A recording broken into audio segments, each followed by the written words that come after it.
پارت قبلی مجموعه فارم رو خیلی حمایت کردین، اومدیم با پارت بعدی آموزش‌های فارم. خب فارم بعدی، فارم نیست جز یک فارم خیلی راحته که فکرم ویدیوش هم خیلی کم بشه، فارم ریله.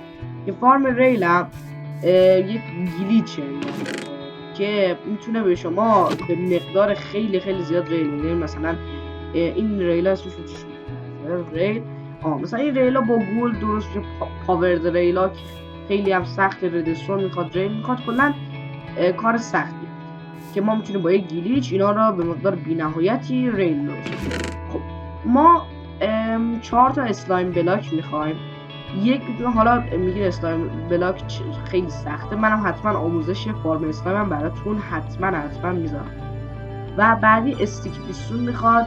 این یکی نیست، 12 تا هاپر میخواید در واقع، 8 تا چست، 2 تا ابزرور، یه دونه لور، 3 تا بلاک، هر بلاک میتونه باشه، تقریبا هم یک استک گلس و هر ریلی که خواست. من اینا رو برمیدارم. برای شروع شما اول 3 تا از یکم دورتر بسازم، اینجا به نظرم اوکی. 3 تا بلاک رو داداش 3 تا بلاک رو میذارید، بالاش یه دونه لور میذارید. بعدش جلوش میاید روی بلاک سوم یه دونه استیک پیستون، یه دونه اسلایم بلاک اینجا، یه دونه اینجا، یه دونه اینجا، یه دونه اینجا. بعدش میاید، یعنی ابزرور یک جوریه که شما به هر سمت بذارید به اون سمت جلوتون نگاه میکنه، انگار این صورت مانندش به این سمت. مثلا من از این سمت بذارم به اون سمت. شما 2 تا ابزرور رو باید اینجا بذارید، یعنی از بالا نگاه کنید رو نیمه پایینی بلاک به این صورت میذارید ابزروراتون. بعد حالا یه ابزرور دیگه هم میاید اینجا و یک ابزرور هم اینطوری میذارید. خب فارمش ما تقریبا تکمیله، فقط لازمه که بیاید اینجا از این بلاک 1 2 3 4 تا و اینجا هم 1 2 1 در 4 انگار شما میکنید، اینم خالی میکنید، 2 تا چستاتون رو میذارید و هاپراتون رو اینجوری میاید میچسبونید، حتما شیفت رو بگیرید. از هاپرا حالا مونده یک کار که این قسمت ها یعنی اصلا هیچ بلاکی نباید کنار این ابزرورا باشه، به هیچ عنوان هیچ بلاکی اینجا نباید باشه. از این بلاک اینجوری میاید پر میکنه، حالا رو چست هم باشه و اوکی، یعنی در چست بازم باز میشه. اینجا رو میاید پرش میکنید و تقریبا 4 تا بلاک دیگه میذارید، یعنی 1 2 3. حالا که اینجا رو گذاشتید ما میایم چیکار میکنیم؟ میایم چون این فارم زیادی میگه، ما میایم اینجاها رو همه رو خالی میکنیم. اینجا هم قرار باشه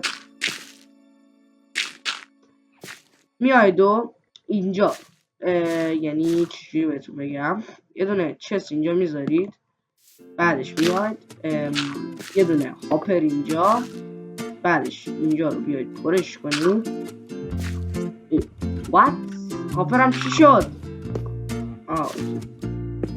آقا میاید اینجا و یه هاپر دیگه هم به این میچسبونید و این چست هم به این میچسبونید. بعد همین ترتیب میرید بالا. این یه پله مانم در خودتون بزنید، اینجوری پله‌ای میرید بالا. حالا که اینجا رو ساختید میاید و حالا مثلا من پاور ریل رو میام، 2 تا ریل هم احتیاج داریم، روی این 2 تا ابزرور میذارید و حالا فارم شما تکمیله و شما میاید اینو میزنید، انگار یک گلیچ میخوره.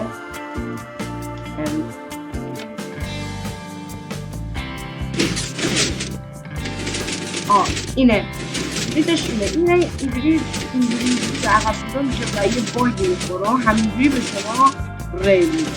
و بیاید ببینید من الان 33 تا دارم، همینجوری 34 یک گلیچه که باشید 2 تا ریل میشه کلی ریل بسید. و حالا میگید خب این یکم دوره کار کنید، میاید یکم ریلستون برمیدارید، مثلا یک 7-8 ری برمیدارید، میاید و اینجوری مانند میسازید، از اینجا وصل میکنید میاید مثلا من میخواد اینجا باشه که دم دست باشه، میام مثلا اینجا یه دونه لور میکنم، اینو میاید، البته من یادم رفت اینو میاید میشکنیدش، اینو میاید به این وصل میکنید که اینجوری میشه. نه البته روی اون نباید بزنید،